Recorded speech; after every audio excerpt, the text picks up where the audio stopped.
Alrighty. Straight back in. Fucking rapid fire. Come on. Right. My explanation for most things when talking about online phenomenon is to find the comparative example offline. I don't think that's really elite either. I think that's pretty fucking obvious. That's what we always do. That's literally what we've always done in the history of laws and legislation. That's what we've done. We always also usually try and go through this process, and it doesn't work. So let's say when we take a blanket statement or a blanket term like social media. At my statement here would be, well, social media is akin to, I'd say, a dark room with loud music playing and flashing lights. How many dark rooms with loud music and flashing lights were there in the pre-social media world? Lots. Where were most of the problems coming from in the pre-social media world? Well, they were coming from dark rooms with flashing lights and loud music. I've had statements from a variety of women that have explained to me that they were participating, or they were going to these dark rooms with loud music and flashing lights. Some Gen Xers that I've spoken to were frequenting these venues from age 13 upwards. Something I didn't know was going on as a young man, a decade later. Obviously shielded from the goings on in the interplay between what young women are doing when they're young and what young men are doing. But now I'm fully across all of this. Would I prefer my 3 teenage children to be in a dark room with loud music playing and flashing lights, unsupervised? Or would I prefer them to be in a new environment yet to be determined? What do you mean yet to be determined? I mean yet to be fucking determined. That's what I spend every day doing. I'm trying to determine a different fucking trajectory for what you all neglect, which is social media. Why? Because I'm younger than you. And that's what young people do. It was young people that developed the dark room with flashing lights and the fucking thing. And although, not great things happen in there, a lot of great things happen in there. If I go watch a rock band and I'm, enjoying that, I enjoy that. I love that. I don't like going to the places where everyone's off their fucking chops, munging on their own fucking tongue with fucking monotonous fucking droll coming from the fucking speakers and hypnotic fucking epileptic seizure inducing hypnotic fucking light displays. No, I don't like that. Yeah. Skull drag the fucking yearning, gurning fucking twats out of there and fucking ask how many have been raped. They don't even remember. I think it's a bit fucking bigger of an issue than fucking social media, than sharing a Family Guy fucking video. But of course, the fucking Pride movement doesn't think that, because that's Pride fucking city limits is in there. This social media ban's concocted from Pride. From the depths of the fucking sticky floor filled fucking, sin palaces, which they were allowed. They're okay.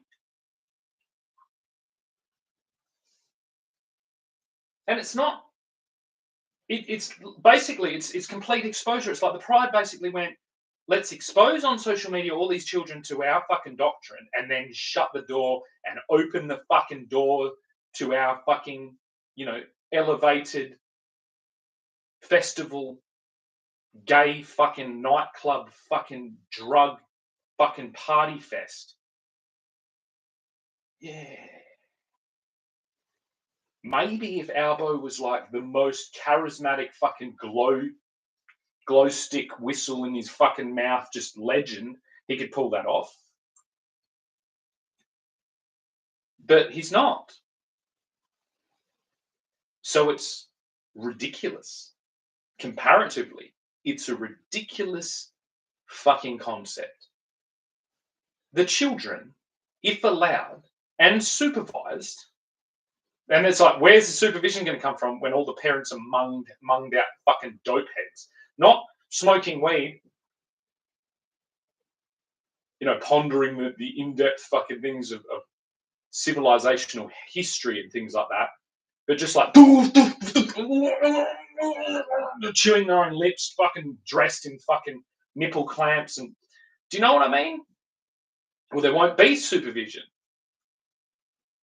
It's the same thing, but it's being led by the wrong place. It's like the older generation never understand. They didn't understand Elvis. My dad hated Elvis. I grew up with a father that was so old that he fucking fought Elvis. He blamed Elvis. He's like, fucking Elvis. Everything was fine until that Elvis started shaking his dick around all over the place. That's how slow societal fucking evolution is. You know what I mean? I'm sure Putin still fucking sits in his office thinking, like, fucking, if we had a fucking off that Elvis fucking character, we would have prevented all of this shit. We're a fair way away from Elvis now. And the assumption is that, like, the world is linear, that it always progresses the same way. But you're all that fucking drug fucked that you can't literally even see how radically exposed you are to this. And the comfort coming, it's like, and I'm not trying to invoke, discrimination. It's like, I'm trying to warn you all that this is the biggest mistake. You know what I mean? On earth. When I think about it, as a person who's been a father, to say 5 children, begrudgingly, like, fucking hell, children annoy me. That's the normal way to be, because children are fucking annoying. Children are even more fucking annoying when they're exposed to a bunch of immature, fucking irresponsible, fucking moronic, fucking middle-aged tryhards. And so it's like, it's an impossible task. It's like, fuck this shit, really.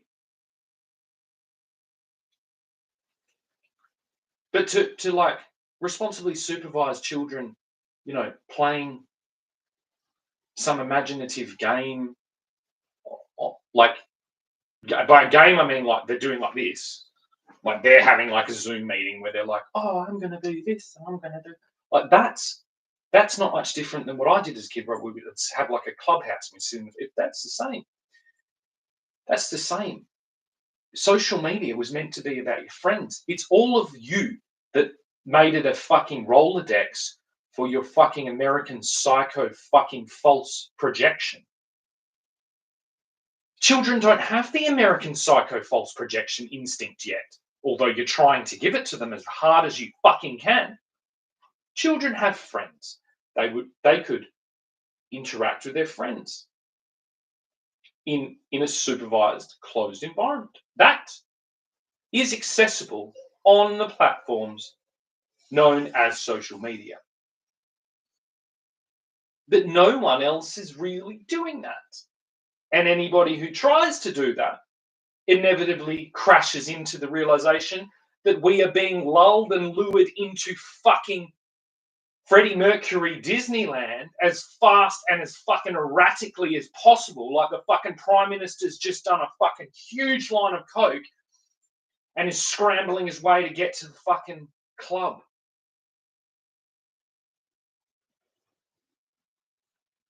to see how well the marketing campaign has been for the next generation of fucking indoctrinated victims.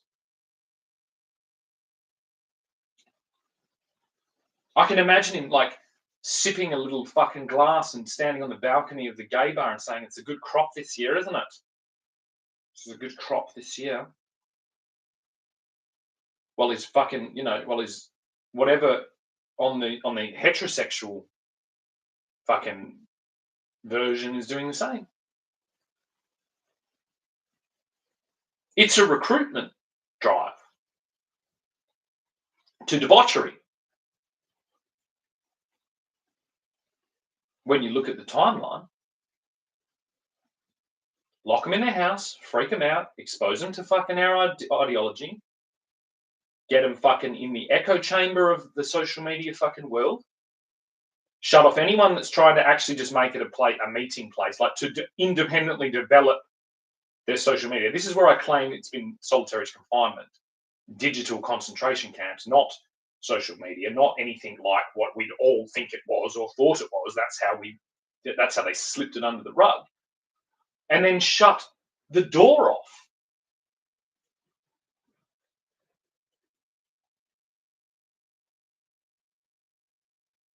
Because the government depends too much on the sales of alcohol, on liquor licensing, on Uber fucking, backhanders, on mental health treatment for the inevitable fucking, culmination of irresponsible actions manifesting as mental ailments. It's very much what I'm saying. Social media. When I speak about it, and if I think of young people, I think of, young investigative journalists, and yeah, these kids are really smart. I don't go, these kids are real pretty. I go, these kids are going to be really smart. Yeah, I can see why this fucking cult doesn't want a bunch of like amateur fucking investigative journalists collaborating in a digital environment, in a healthy environment, in a safe environment. Yeah, I can see exactly why.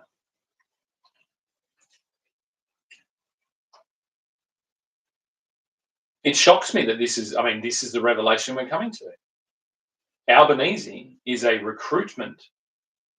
head recruiter for the Hamas fucking kiddie love fucking train.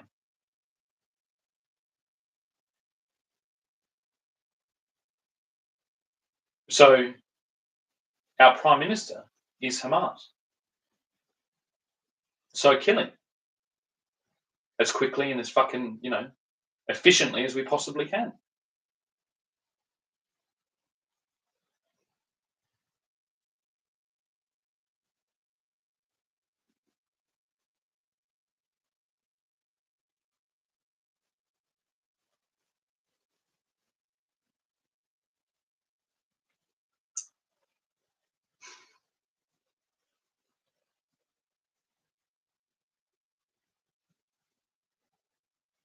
It's like they've Trojan horsed us. That's why they have Trojan condoms. It's like, who Trojan condoms? That gets complicated because of who the Trojans were and who the Greeks were and who the horses, and I'd have to draw it on my whiteboard. But condoms benefit the Greeks, whose gift horse was the iPhone. And we, as the Trojans,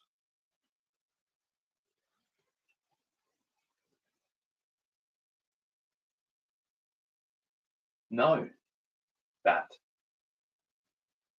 And you're all selling the fucking horse. That's a different story. That's a different mythology. Imagine being in the fucking horse. I think they know. I think they're fucking with us. I think they're going to burn us alive in the horse. Equally as epic a story with just one dimension added. It's like I'm jamming with Aristotle or fucking Plato, whoever it was. It's like, hang on a second. The Greeks, it's like Plato's allegory of the cave. It's like the cave is the horse. And the Trojans are pretending that they don't know that the horse is filled with Greeks intent on savaging and destroying Troy.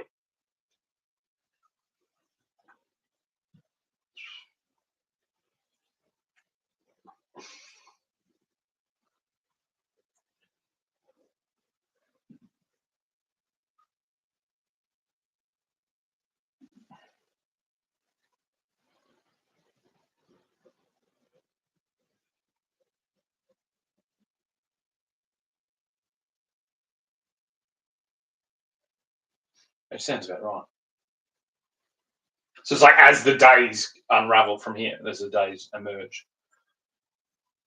and you look down, if you have a sand wedge in your hand and you're getting ready to chip onto the fourth green, you've got an uneven lie, so you're hoping to just scoop it up and get a nice downhill run to the hole, perhaps a one putt, maybe a two putt, finish off par. You're probably right if you have an iPhone in your hand and you're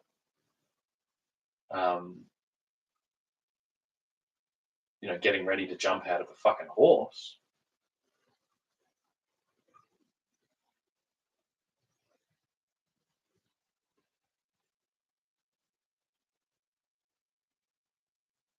How do you know where the Trojans put the horse? Where'd they put it?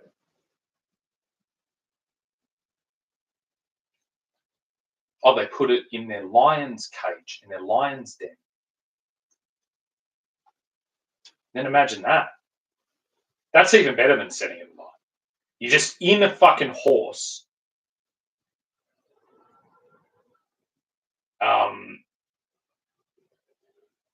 Surrounded by hungry lions that know you're in the horse. Surrounded by angry Trojans who know you're in the horse. With no way to communicate. Except to people in the horse.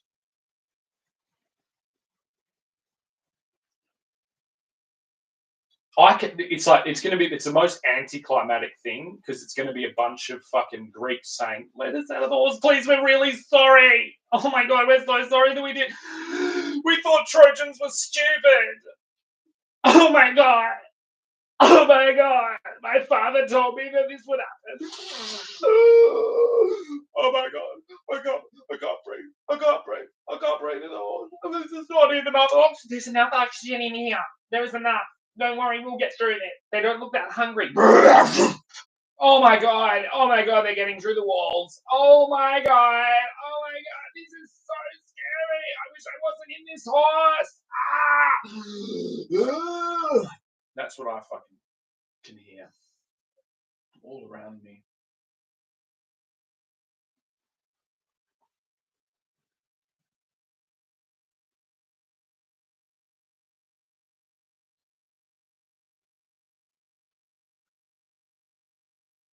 I love that movie Troy, by the way, and I like Achilles. Achilles has his own different thing. I can't remember whether Achilles is in the horse in that movie. I even like it's Odysseus that comes up with the concept of the horse, but Odysseus was clearly drunk. You know what I mean? He's wandered off and was drunk. He's caused a whole lot of mayhem. He killed a fucking cyclops. You know what I mean? He got lulled into. He's not. His judgment hasn't been good. To this day, it's like you got to remember these stories, the Greek stories. They're not fucking. They're not fairy tales. They're not superhero movies. They're complicated. Yeah, Odysseus is not clearly a fucking hero. Odysseus is clearly a drunkard. You know what I mean? Who was spent his elderly years telling great stories, which I'm sure you know. It's really that's the only thing of living that type of life. It's like you're going to tell those stories. It's like, alrighty, you really think a fucking Trojan army king, warring Greek fucking civilization is so retarded that they don't look inside a giant wooden horse?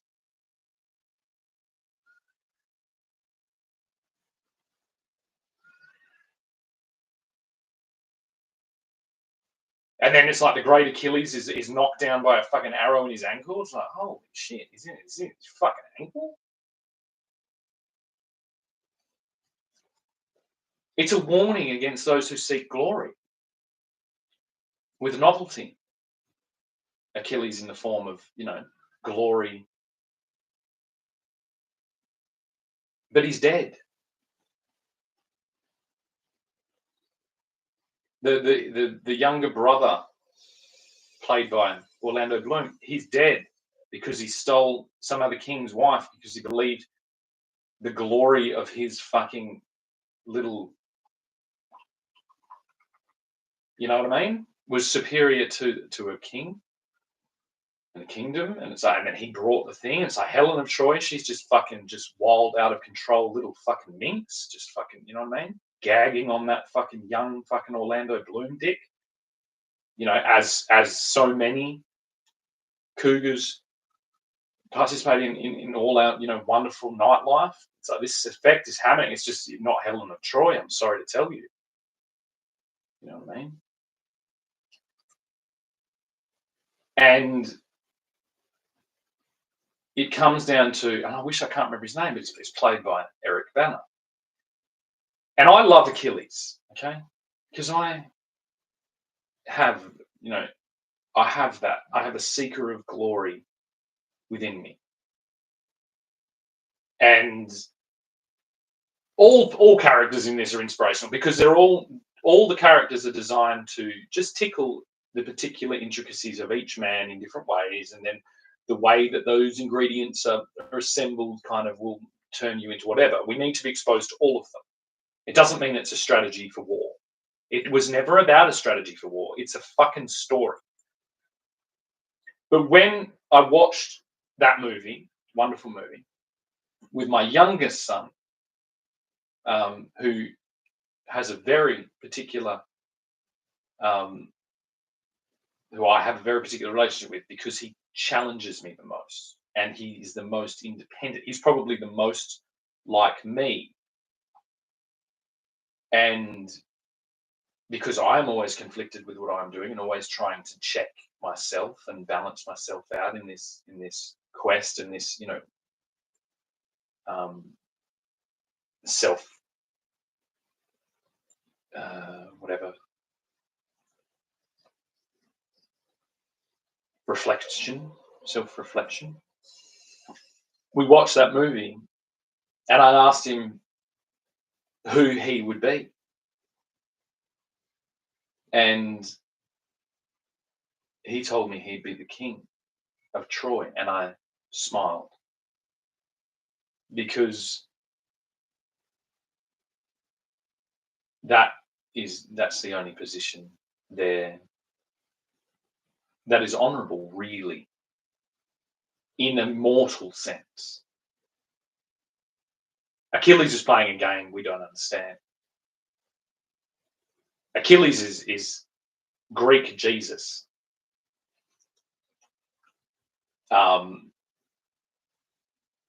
Jesus, obviously, I found out the other day, like ended with a nail through the heel.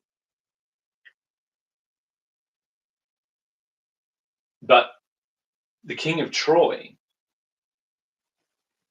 is a true telling of what a king is. The jealous king that goes chasing after whatever his name is the manifestation of a not honourable king.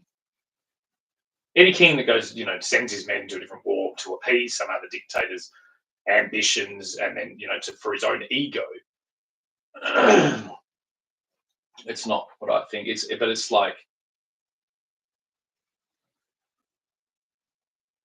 he's the only king, but he's also flawed.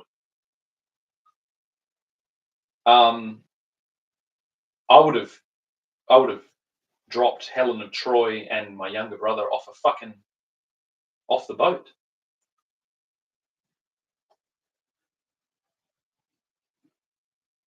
Maybe. But then we go further. It's like, well, they're not going to know. There's no internet. You can't just Facebook them and say, dropped that bitch off. My younger brother was having some fucking issues with substance abuse. Soz. We're sending a chest full of fucking gold. Hopefully this makes amends for the injustice you have felt. Once again, hope we're all good, bro. Signed, the Prince of Troy.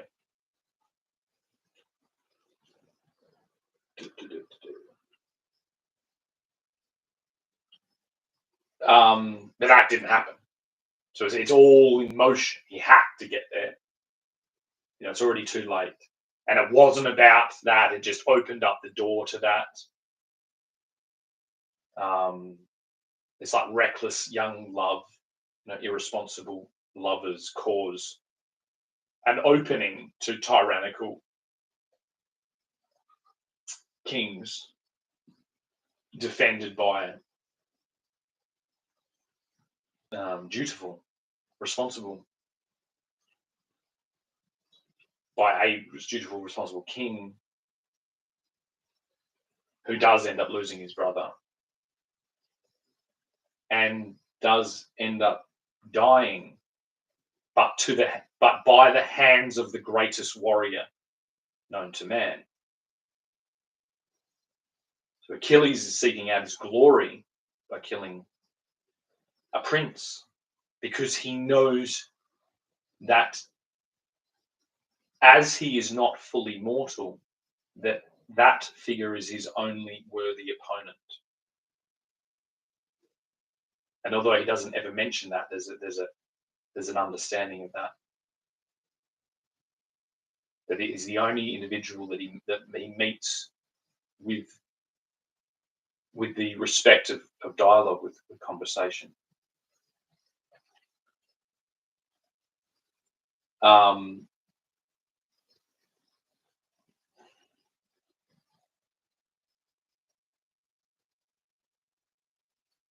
And then to appease Odysseus's drunk story,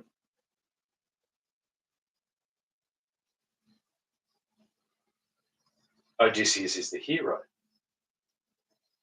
the ingenious hero. Always, all of Odysseus's stories are one of an ingenious hero, and I guess I'm not much different than him. Most of my, victories, most of my achievements are held in that paradigm as well. I'm an ingenious hero. I just am in the position of the Trojan king. Because you've got to remember, Odysseus is a king as well. This moment with Troy happens on his return to his own kingdom, which is ravaged while he's gone. And I can't remember exactly, did he leave to get the Golden Fleece, or he left to get something? And then he returns to his wife, who's kept the home fires burning. But that, in this current era, will never, ever, ever happen. There are no queens in no kingdoms keeping the home fires burning while their man gathers tales from around the globe about their drunken exploits, because there is social media. there is a global communication system because there is this web, this World Wide Web. And so the simplistic, drunken strategies of a neglecting, wandering, obfuscating king are met with ingenious strategy of wheeling the fucking horse into a lion's den and surrounding it by fucking angry Trojans and forcing the fucking Greeks knobbing each other in the horse to surrender. And there's no point sacrificing the Greeks in the horse. Because the Greeks in the horse can't really lose. All right, boys, you're not going to fucking kill us all in the horse. You're going to go and plant fucking trees and the thing. It's like, and you can equally knob each other while doing that, and there's no violence needed. You just can't fucking try and steal children. You can't lure children into your fucking conquests. You can't, you can't recruit children to be subservient to you. That's the paradigm. Well, that's what's so offensive about Roger Cook bringing the bears. It's like that's a dog whistle. Bears are the fucking, I could be a bear if I was gay and I didn't shave. I'd be a bear, but I'm not. So you can't recruit submissive fucking new recruits of whatever gender to your conquest because they're tricking you. You know what I mean? They're my Trojan horse. The young trans men you've lulled into fucking, whatever, like, they're going to stab you in the neck, just like any fucking woman will do, or any man will do. It's an illusion. It's an illusion of submission, and it always has been. I guess I'm just well-traveled enough to understand that. I've never laid down with a woman and not in some way feared that she's going to, eviscerate me in my sleep. I've especially never raised children with a woman and not sat there and wondered whether she was going to dispatch me in my sleep, especially the biological mother of my 3 children. The majority of our time together, I would, be concerned of that. She would tell me that, I think. I never in a million years uttered anything like that, but I would be told things like that. That's why I've feared it.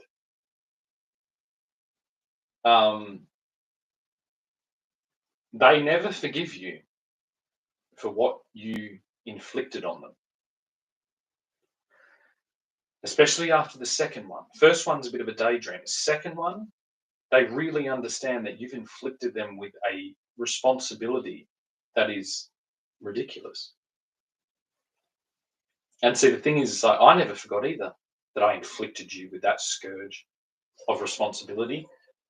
And as you can see, I'm holding up my end of the bargain as far as that responsibility is manifest within my own journey. And I'm not a drunkard traveling around the world killing cyclopses, supposedly.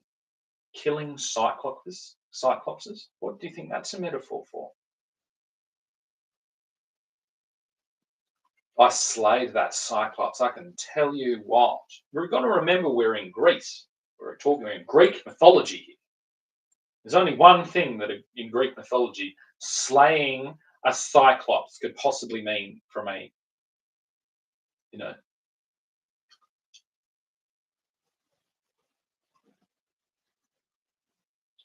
So yeah, I see your Roman Catholic attempt to reignite the Greek homosexuality paradigm of global warfare. and I raise you the stable, beautiful British Empire that has patiently lay in waiting and has lured and rolled your Trojan horse into our lion's den, surrounded by angry, angry Trojans, filmed by drones in a spectacle of global humiliation.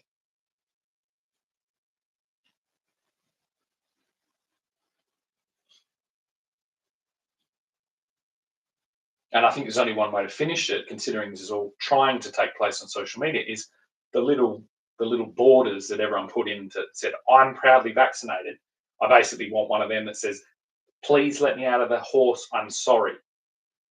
The picture of like just you being squished into a wooden horse, with a bunch of gay men coming down off alcohol and drugs, surrounded by lions in a stadium surrounded by Trojans.